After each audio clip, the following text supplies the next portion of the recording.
시간을 통해서 우리 약속하신 것을 기다리라, 이런 제목으로 우리 사도행전 말씀을 함께 나눕니다. 수요일 날은 우리 신명기 말씀을 새롭게 이어가고 있고요, 금요일 날은 우리 사도행전 말씀을 새롭게 또 공부하도록 하겠습니다. 사도행전의 저자는 누가입니다. 누가. 많은 사람들이 헷갈려 하더라고요. 사도행전의 저자가 사도 바울이냐. 누가입니다. 누가. 그리고 누구에게 쓰고 있는가? 데오빌로라고 하는 사람에게 쓰여지고 있습니다. 정확하게 데오빌로가 누구인지에 대한 기록은 그렇게 뚜렷하게 나타나 있지 않는데, 누가복음에 보면, 누가복음도 누가가 기록했죠. 누가가 누구에게 그 편지를 쓰고 있는가? 누가복음 역시도 데오빌로라고 하는 사람에게 똑같이 편지하는 내용입니다. 무슨 내용을 전하고 있는가? 예수 그리스도의 부활 이후에 복음의 역사를 전하고 있습니다. 누가복음 1장 1절에 보니까 우리 중에 이루어진 사실에 대하여 라고 하고 있습니다. 그리고 3절 말씀에 데오빌로 각하에게 차례대로 써 보내는 것이 좋은 줄 알았노니.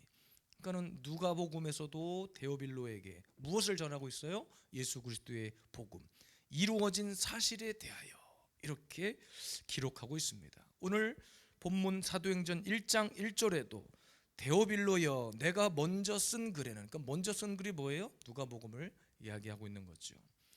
예수 그리스도의 복음, 즉 오늘 본문의 2절과 3절에 예수님께서 부활하신 이후에 승천하시는 날까지의 일들을 기록하고 있다는 것을 알 수 있습니다.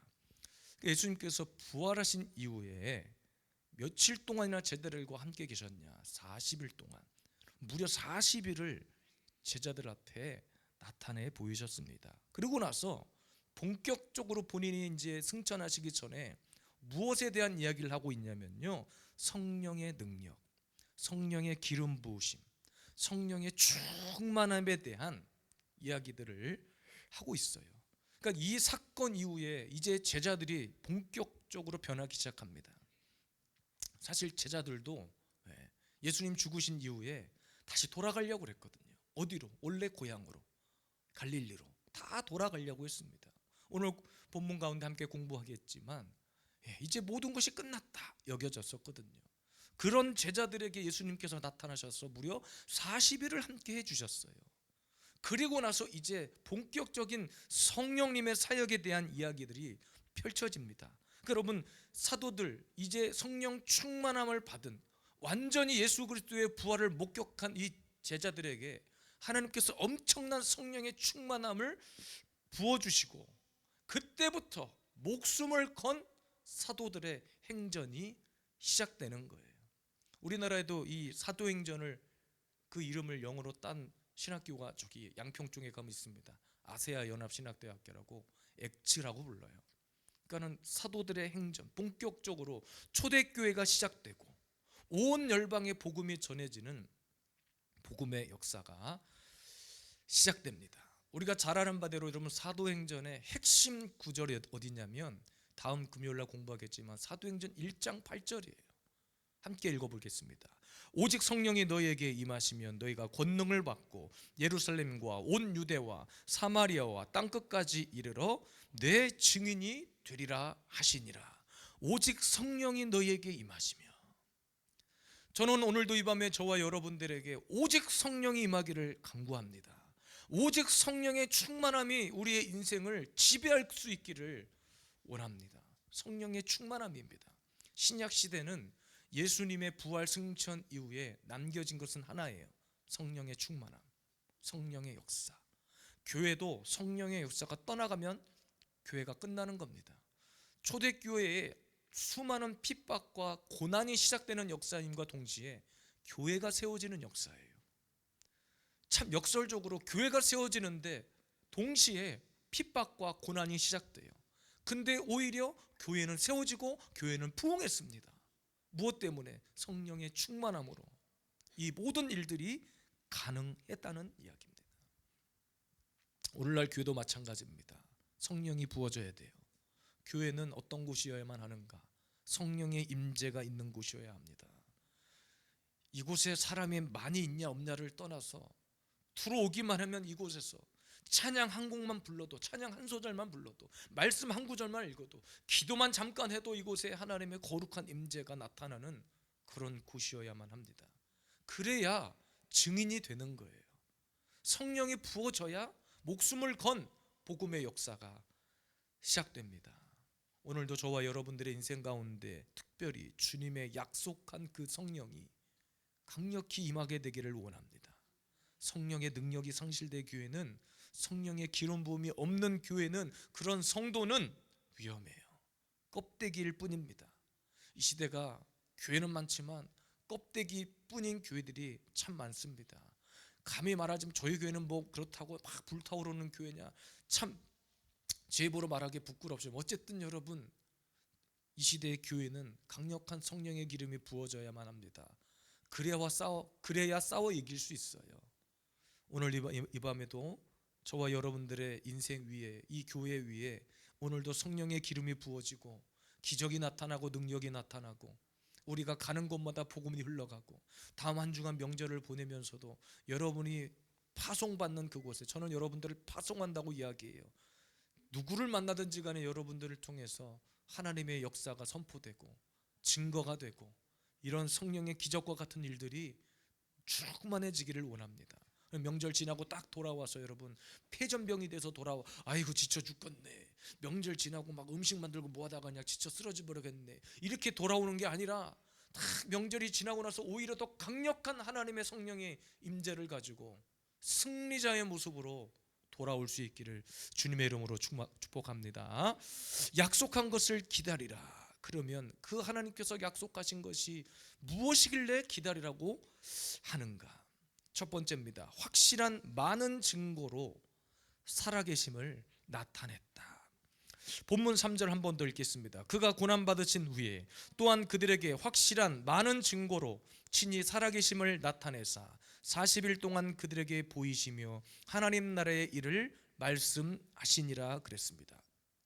여러분, 예수님을 우리가 만나고 우리가 하나님의 거룩한 백성 성도가 되었는데 가장 확실한, 가장 성경에 뚜렷이 기록된 증거가 있다면 뭘까요?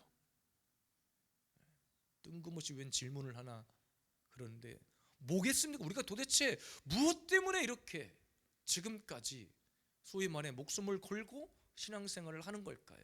어떤 증거를 봤기 때문에?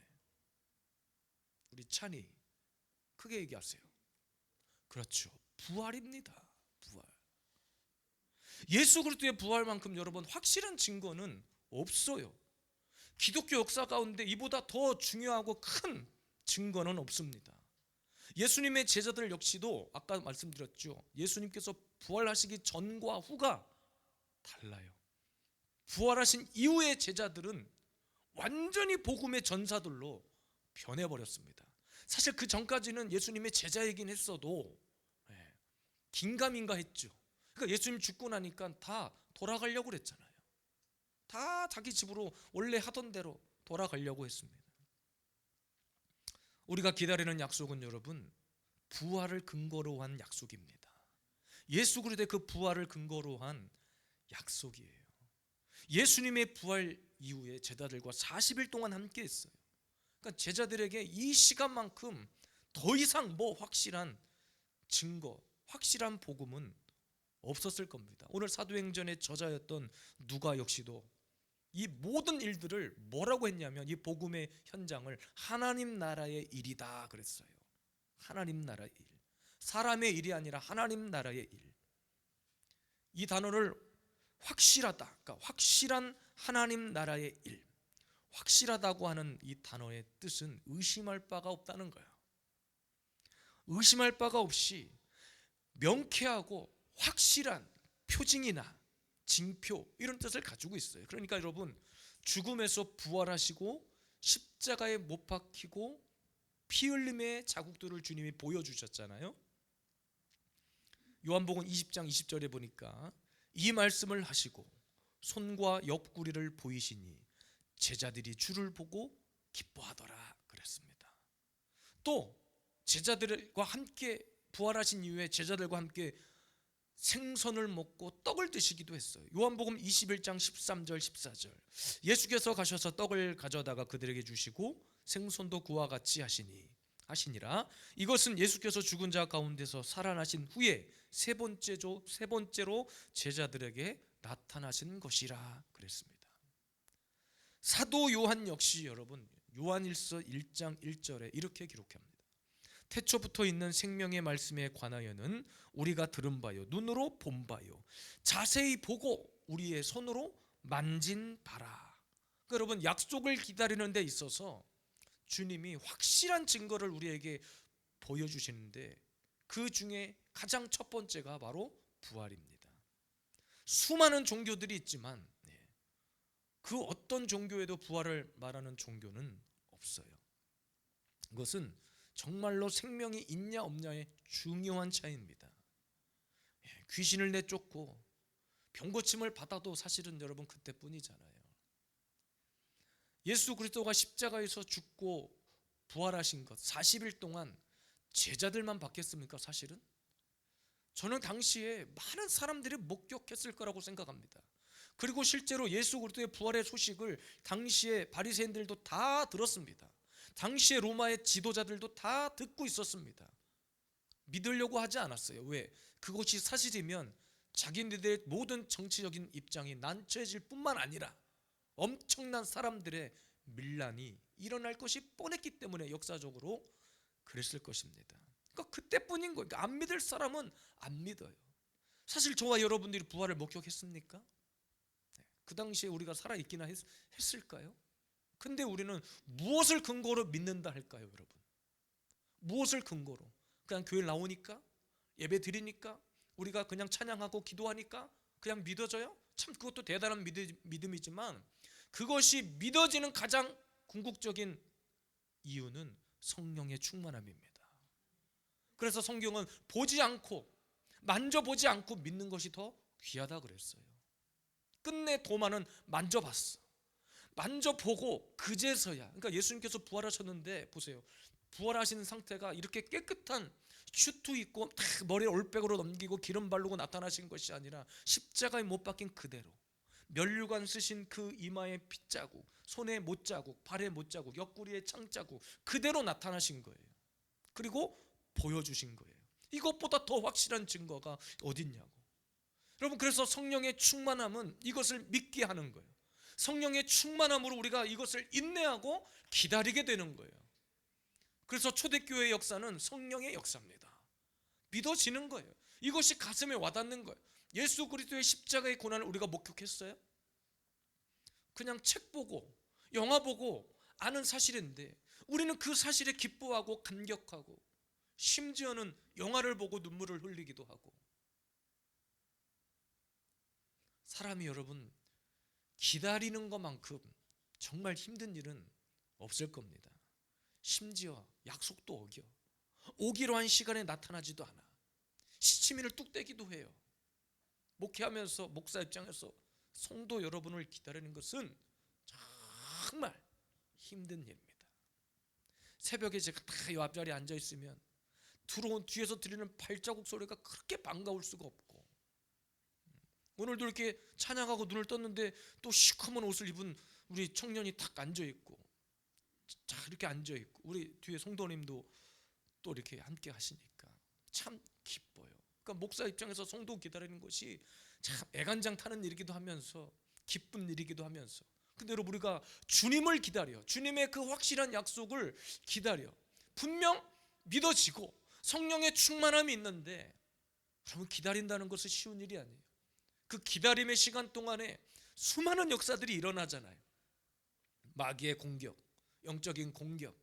아무리 오늘도 우리가 예배드리고 막 이곳에 성령의 증거를 이야기하고 부활을 이야기해도 또 예배 끝나고 나가는 순간 어떤 일이 나에게 닥칠 줄 우리는 한 치 앞도 내다볼 수 없어요. 오시려면 그냥 빨리 오시면 좋은데. 우리 딸이 늘 그래요. 예수님이 조금 몇 년만 더 늦게 오시면 좋겠어요. 왜 그러냐? 저 시집도 가고 싶고 대학도 졸업하고 싶고 좋은 회사 취직도 하고 싶고 막 꿈이 있는 거죠. 근데 예수님이 지금 와버리면 이런 거 못하지 않냐? 야, 그것이 천국보다 더 귀하냐?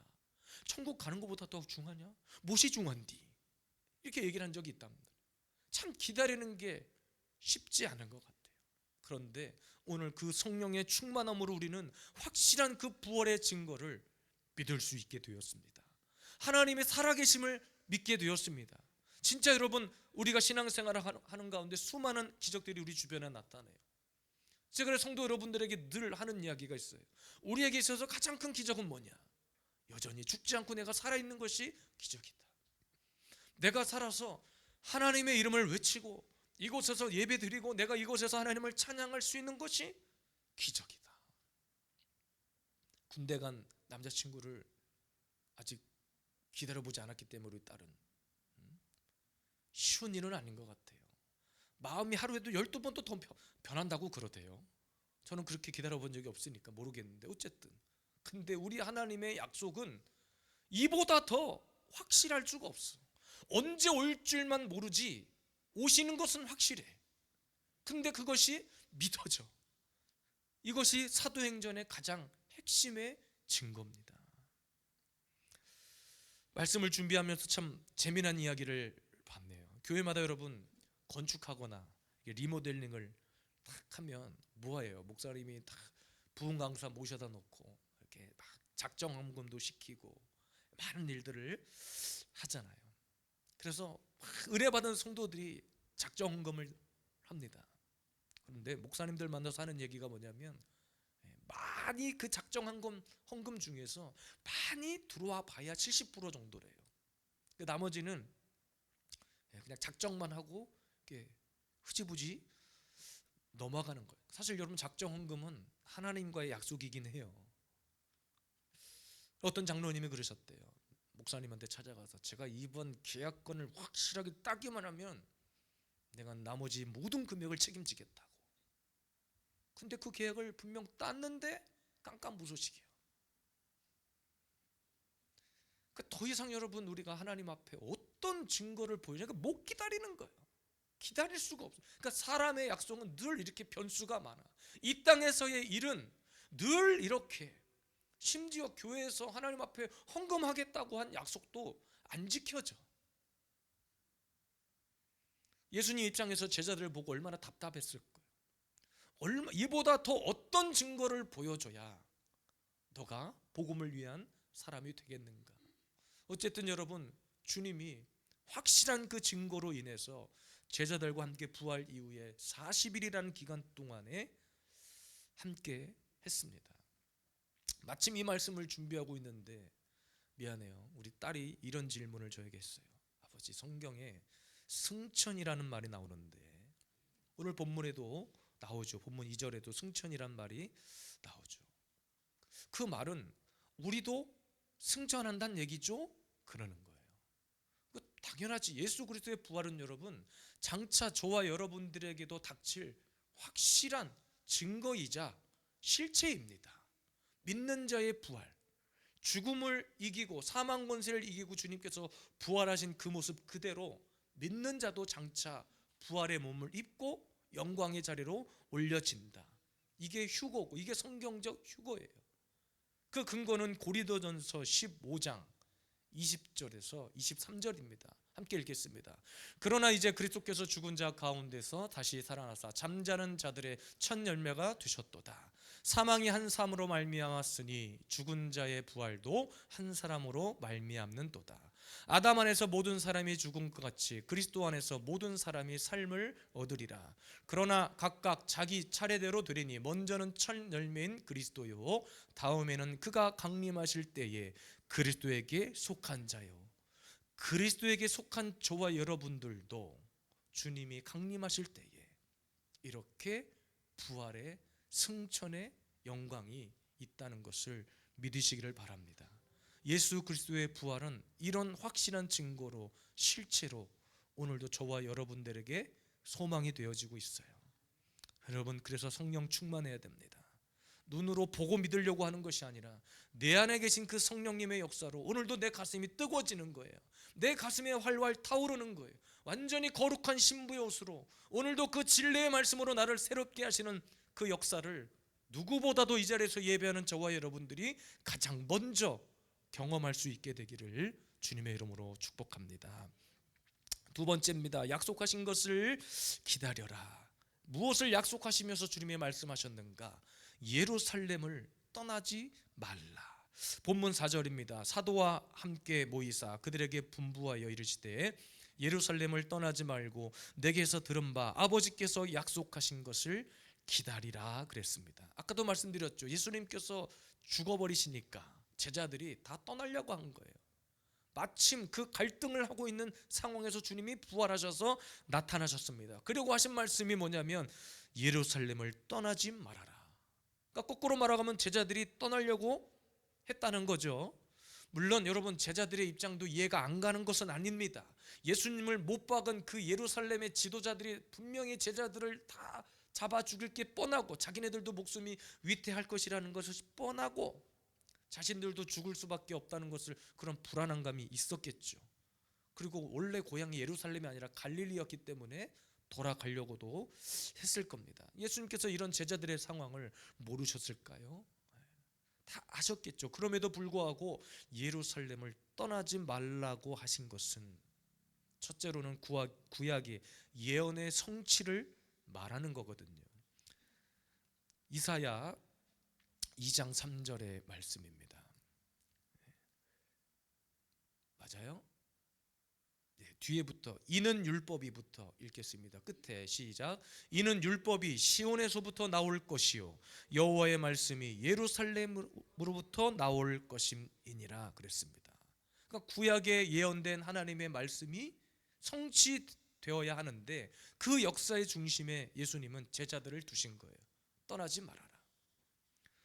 복음적으로 또 한 가지 이유가 있습니다. 여러분, 예루살렘은 예수님께서 죽으셨던 장소이기도 하고 그곳에서 인간의 모든 죄 문제를 해결해 주신 곳이기도 하고 그와 더불어서 우리의 구원의 시작을 알리는 곳입니다.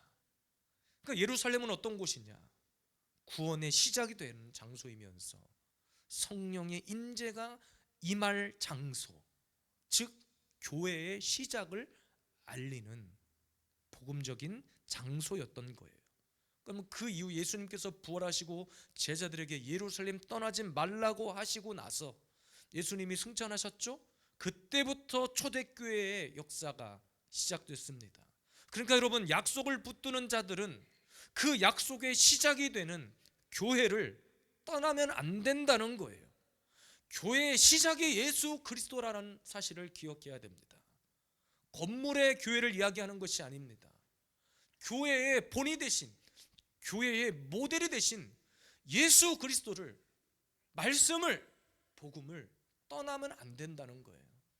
그래서 약속을 붙드는 자, 내 안에 성령이 충만한 자들은 교회를 사랑합니다. 건물 사랑하라는 얘기가 아니라 이 교회 안에 거룩한 그 하나님의 임재를 사모하는 자들이에요. 그래서 그들이 모인 자리가 날마다 뜨거워요. 기도가 기도답고 예배가 예배답고. 절대로 여러분, 하나님의 약속을 붙드는 자, 내 안에 성령의 충만함 자, 그러니까 여러분, 성령의 충만함이 있는지 없는지를 가늠하는, 판단하는 기준은 예배입니다. 예배를 얼마나 기대하고 사모하며 나오는지, 예배 가운데 오늘도 임해 주실 그 성령의 역사를 얼마나 사모하는지, 교회가 예수 그리스도의 복음의 시작이 된다는 사실을 기억하시기를 바라요. 초대교회가 세워졌다는 건 여러분, 마귀 권세로부터 우리가 승리할 것을 상징하는 겁니다. 아까도 말씀드렸잖아요. 초대교회가 시작되면서 동시에 마귀의 엄청난 핍박과 고난이 시작됐지만 초대교회는 부흥했습니다. 초대교회의 그 시작을 통해서 교회는 날마다 역사 가운데 승리했습니다. 단 한순간도 어떤 그 역사도 예배가 승리하고 예배가 뜨거운 역사 가운데 무너진 교회는 없습니다. 건물은 다 무너졌을지 몰라도, 화려함의 역사는 끝났을지 몰라도, 진짜 여러분, 교회가 교회다움은 그때부터 시작됐어요. 중국이나 북한에 그런 공산당 집권하에 있는 나라들을 보면 눈에 보이는 표면적인 교회들이 있죠. 화려하고 대외적으로 보여줘야 되니까. 근데 여러분, 그 교회들을 삼자교회라고 합니다. 정부의 통제 아래서 정부의 입맛에 맞는 그런 교회를 나라에서 그냥 운영하는 거예요. 목사 한 사람을 그냥 앉혀놓고 야, 이렇게 해라 저렇게 해라. 근데 여러분, 그런 상황에서도 진짜 뜨겁게 기도하고 예배하는 자들은 우리가 소위 말하는 지하교회 성도들, 최근에도 중국에서 지하교회를 이끌었던 우리 한국의 목회자들이 다 추방되고 감옥에 갇히는 일들이 일어났죠. 북한은 이루 말할 것도 없고요. 요즘 신의 악단 영화가 굉장히 유행인데 여러분, 그 내용 그거잖아요. 국제기구의 원조를 받기 위해서 조건을 달았는데 교회를 세워라. 그리고 그 교회에서 붕회를 열어라. 근데 가짜처럼 티나면 안 되니까 진짜처럼 해라. 왜? 실사단이 찾아온대. 그 붕회를 진짜 하는지. 그래서 가짜로 시작된 찬양단이 진짜가 되어가는 그런 영화 스토리를 가지고 있는데, 진짜 그 속에서 가짜라고 여겨졌던 그 사람들이 진짜가 되어가는 과정 속에 성령의 충만함이 임하니까 그 간부가, 그 군인이, 예수쟁이를 때려잡아야 할 그 군인들이, 예수쟁이를 감시해야 될 그 군인들이 변하잖아요. 여러분, 진짜 초대교회 가운데 그런 핍박과 고난이 있었지만 교회는 승리했습니다. 교회가 승리했다는 것은 저와 여러분들도 승리한다는 이야기입니다. 예수의 약속을, 복음의 약속을 붙드는 자, 성령의 충만함이 있는 자, 성령의 뜨거움의 온도가 있는 자들은 승리합니다. 이 시대 교회가 이런 약속의 복음이 흘러가는 교회 되기를 저는 원합니다. 그런데 많은 사람들이 교회를 떠나고 있어요. 물론 교회가 세속화된 것도 있지만 제가 말씀을 준비하며 진단해 본 결과 약속의 복음이 전해지지 않기 때문입니다. 요즘 이런 말들이 있습니다. 가나안 성도라는 말이 있어요. 가나안 성도. 들어보셨을 겁니다. 신앙은 가지고 있는데 교회에 출석하지 않는 성도들을 말합니다. 어떤 기독교 매체가 언론이 조사한 바에 의하면 왜 가나안 성도가 되었는가? 30% 정도는 자유로운 신앙생활을 원한대요. 자유로운 신앙생활. 그러니까 구속받기 싫은 거예요. 교회에 나와서 신앙생활 하는 것이 구속받는다 여기는 것 같아요. 또 24% 정도는 목회자에 대한 불만. 있을 수 있죠. 설교가 길어지면 길다, 짧으면 짧다, 찬양을 부르면 뭐 음정 봤다 틀리면 틀렸다, 뭐 어쩌다, 소리가 크네 작네, 불만이 있을 수 있겠죠. 그리고 한 19% 정도는 그 교회 안에 있는 교인들에 대한 불만이 있대요. 그러니까 여러 사람들이 모인 곳이다 보니까 성격도 다르고 다 다를 거 아닙니까? 감당이 안 되는 거예요. 그러니까 이런 사람들을 이런저런 이유로 신앙은 있다고 말하면서 교회를 잘 나가지 않는 가난한 성도가 있습니다. 떠도는 성도죠. 여기도 갔다 저기도 갔다. 또 이런 조사가 있었습니다. 청년 또는 3040 세대들이 왜 교회를 잇따라는가, 이런 조사도 있더라고요. 약 60% 정도는 여러분 이렇게 얘기했답니다. 과도한 헌신을 요구한대. 교회에서 과도한 헌신. 아마 뭐 아까 얘기한 것처럼 교회가 건축한다 그러면 헌금하세요, 작정하세요, 아마 이런 것들이 싫은 모양이에요. 저희 교회도 주일날 아침에 안내 서세요, 주일날 점심 먹으면 설거지를 돌아가면서 하는데 또 그거 싫으면 안 나올 수도 있고 뭐 여러 가지가 있을 거예요. 이런 헌신과 섬김을 요구해서 안 나간다는 거예요. 50% 정도는 교회의 폐쇄적인 문화 때문에 일탈한다는 거예요. 막 저처럼 교회 떠나면 죽습니다, 예배 안 드리면 큰일 납니다. 마치 이곳에서 제가 천국 지옥을 설교하잖아요. 그러면 성도들이 다 떠나간다는 거예요. 무슨 시대가 때가 온 때인데 목사님 그런 설교를 하시냐고. 천국과 지옥은 반드시 있습니다. 여러분들이 떠나든지 말든지 천국과 지옥은 있습니다. 천국 가시려면 알아서 하시고 지옥 가시려면 알아서 하세요. 나 있는 거 있다고 얘기하고 없는 거 없다고 말할 테니까. 이런 교회의 폐쇄적인 문화. 그리고 어떤 분들은 시간 부족과 피로도, 직장생활 너무 힘들다는 거예요. 그 주일날 한번 겨우 나가야 되는데 저처럼 젊으면서 약간 똘끼가 있는 목사님들은 새벽 예배 나오라고 그러고 수요예배 나오라고 그러고 금요 철회하자고 그러고 또 성경 수다방 만들어서 또 나오라고 그러고, 이 싫다는 거예요. 시간 없다는 거예요. 신앙은 시간도 없고 피곤은 한데 나는 신앙은 있어. 그러니까 목사님 걱정하지 마세요, 나 알아서 할 테니까 걱정하지 마세요. 제가 아는 어떤 교회, 이런 교회가 있어요.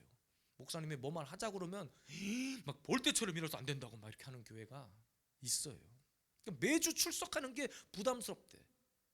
그래서 요즘은 유튜브가 하도 잘 돼 있으니까 온라인이 이제 막 활성화되다 보니까 목사님한테 와서 당당하게 저 온라인 예배 드렸다고, 나 예배 드렸다고.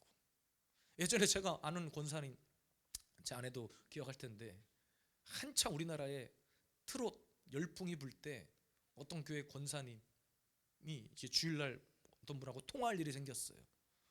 그랬더니 주일날인데 전화를 했더니 어디 가시냐고 했더니 지금 KTX 타고 어디 지방 내려가고 있대. 무슨 일이시냐고, 주일인데. 그랬더니 저 임영웅 콘서트 보러 가야 된다고. 아니 주일인데 권사님 어디 가시? 아 온라인으로 예배 다 드렸다고, 유튜브로 다 드렸으니까 걱정하지 말라, 신앙생활 똑바로 하고 있다고 이러더라는 거예요. 그 교회를 떠나는 거예요. 그러니까 저처럼 모여서 예배하자, 찬양하자, 이런 사람은 완전히 시대에 뒤떨어진 목사가 된 거예요. 그런데 여러분 생각해, 오늘 말씀해 보니까 약속을 하나님께서 우리에게 주셨어요. 그 약속을 기다리라, 약속을 붙들어라. 그 약속의 확실한 첫 번째 증거가 예수 그리스도의 그 부활의 증거인데, 성령의 충만함을 통해서 우리가 막 가슴의 온도가 막 불타오르니까 주님이 부활한 것뿐만 아니라 이런 내가 어딜 가서든지 복음을 전하겠다고 지금 제자들이 난리가 났는데, 그리고 그 가운데 초대교회가 세워지고 그 교회를 통해서 승리의 역사가 펼쳐져 가고 있는데 교회 안 나가겠다는 거예요. 온라인으로 다 커버가 된다는 거예요. 요즘 젊은 세대들은 하도 찬양팀에 대한 찬양 그런 선교단의 열풍이 있다 보니까 이렇게 찬양이 있는 그런 집회가 있으면 본인들의 본교회는 안 나가도 그 찬양 집회하는 곳은 쫓아다닌다는 거예요. 여러 가지 이유가 있겠지만 여러분, 절대로 예배드리지 않고 교회를 떠나면 힘듭니다. 무엇이 힘드냐? 천국 가기 힘듭니다. 예배드리지 않고 기도하지 않는데, 내 안에 가슴의 온도에 성령의 충만함에 온도가 꺼져가고 있는데 온라인으로 그게 커버가 된다고요? 요즘은 AI 시대가 됐습니다. 챗GPT에다가 궁금한 거를 아무거나 물어보면, 특별한 일이 없으면 이 챗GPT가 지쳐 쓰러지지 않는 이상은 어지간한 것은 다 답을 해줍니다. 요즘 뉴스를 보니까 중국에서 로봇이 많이 개발돼가지고 이제 가사 도우미부터 시작해서 최근에 현대 자동차가 무슨 자동차 만드는 조립 공정에 로봇을 투입한다고 하니까 노조들이 난리가 났죠. 참, 난 그 노조 없어져야 된다고 봐요. 아니, 자기네들 물론 밥 먹고 어떤 대안들이 있겠지만 자기네들이 겨우 8시간 10시간 일해서 연봉 수억 원씩 받아갈 텐데, 아니 그것보다 더 저렴하게 로봇 몇 대 갖다 놓으면 밤새 공장 돌려서 더 많은 수익을 낼 텐데 자기네들 허락 없이 들어오면 큰일 난다고 그러잖아요. 말이 안 되는 거예요. AI가 이제는 교회 목사도 대체하는 시대가 되어버렸습니다. AI가 설교도 해주고, 여러분 보세요. 제가 오늘 했던 이 설교 본문과 제목을 그대로 챗 GPT에다가 물어보세요. 그러면 뭐 대략적인 역사적인 배경이나 이런 것들은 비슷하게 나오겠지만 수많은 설교문들이 쫙 쏟아집니다. 예화까지 그대로 쏟아집니다. 근데 여러분, AI가 할 수 없는 단 한 가지가 있습니다. 뭘 것 같으세요? 성령의 충만한 영성은 AI가 감히 범접할 수 없는 거예요. AI 로봇 목사님이 와가지고 안소기도를 하면 막 불이 타오르고 말이죠. 질병이 떠나고 이런 것이 아니라 영적인 것은 AI가 건들 수 없어요. 며칠 전에 어떤 목사님과 만나서 대화를 하다가 그분이 하는 이야기입니다. GPT에다가 어떤 기도문을 써달라고 요청을 했대요. 기도문을. 그랬더니 GPT가 이렇게 대답을 하더래. 내가 당신이 원하는 기도문 문장은 써줄 수 있지만 몇 가지 좋은 문장들을 이렇게 선별해서 너에게 제시해 줄 수는 있지만 영적이진 않을 거다. 그러니까 영적인 문제는 내가 어떻게 할 수가 없다. 이렇게 GPT가 대답을 하더라는 거예요. 그럼 이 시대에 사람들이 다 속고 있는 거예요. AI를 잘 활용해서 우리가 참 지식을 얻고 뭐 삶의 부족한 부분들을 도움을 받으면 좋겠지만 여러분, AI나 챗GPT 같은 걸로 영적인 것을 대체할 수는 없어요. 그것 때문에 교회를 떠나는 거예요. 교회 때 그것 때문에 모이지 않는 거예요. 그것 때문에 모여서 뭘 하는, 요즘은 신방도 못한다니까요, 교회에서. 저도 굴뚝 같아 여러분들 가정을 찾아다니면서 예배 드려주고 말씀을 보고 하고 싶은데 신방을 요청하질 않아. 그러니까 많은 교회들이 그렇대요. 우리 집에 간다 그러면 우리 집에 왜 오시려고 그러냐고, 안 오셔도 된다고 막. 어제도 어떤 목사님하고 잠깐 얘기를 하는데 명절 선물을 준비해가지고 장로님 댁을 이렇게 방문해서 선물을 드렸대요. 그런데 목사가 그 정도 했으면 사실은 말이라도 아유 목사님 뭘 이런 걸 직접 갖고 오셨냐고 이래야 되는데, 목사님에게 그러더래. 아니 이런 걸 왜 갖고 오셨냐고, 나는 선물도 안 할 건데 서로 부담되는데. 아니 선물을 들고 온 목사님을 문 앞에서 그 얘기를 듣는데 진짜 제가 쫓아가고 싶더라고요. 도대체 어떻게 신앙생활을 했으면 장로님이고 권사님이라는 분이 저렇게 이야기할 수 있을까? 막 무라통이, 이거는 믿지 않는 세상 사람도 그렇게 안 해요. 믿지 않는 세상 사람도.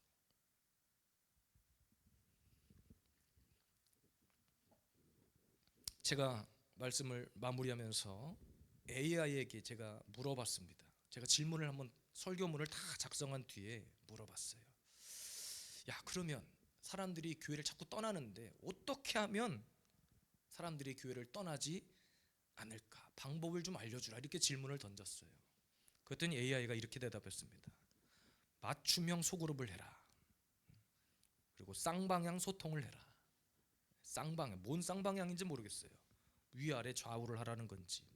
그리고 리더십의 투명성, 뭐 교회 장부 맨날 공개하고 뭐 이렇게 하는 얘기인지 모르겠어요. 삶의 모범이 되라. 삶의 모범이 되라. 이거는 한 가지 제가 와닿습니다. 민주적인 의사결정을 해라. 그런데 그 어디에도 말씀이 대안입니다. 교회가 대안입니다. 예배가 대안입니다. 이런 말을 하지 않아요.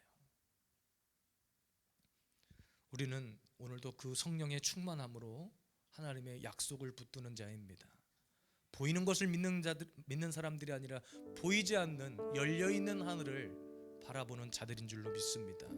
그래서 우리는 이 땅의 수준에서의 삶으로 만족하지 않고 다시 오실 그 주님, 우리도 주님의 그 부활을 똑같이, 우리도 첫째 부활 예수 그리스도, 첫 열매 되신 예수 그리스도의 그 부활의 모습 그대로 우리도 잠자는 자에서 이제 부활 승천의 모습으로 주님과 같이 하늘의 영광을 노래하는 그 약속을 붙드는 자이기를 원하고, 그럼 끝까지 무슨 일이 있어도 아무리 세상이 변해도 교회를 지킬 수 있기를 바랍니다.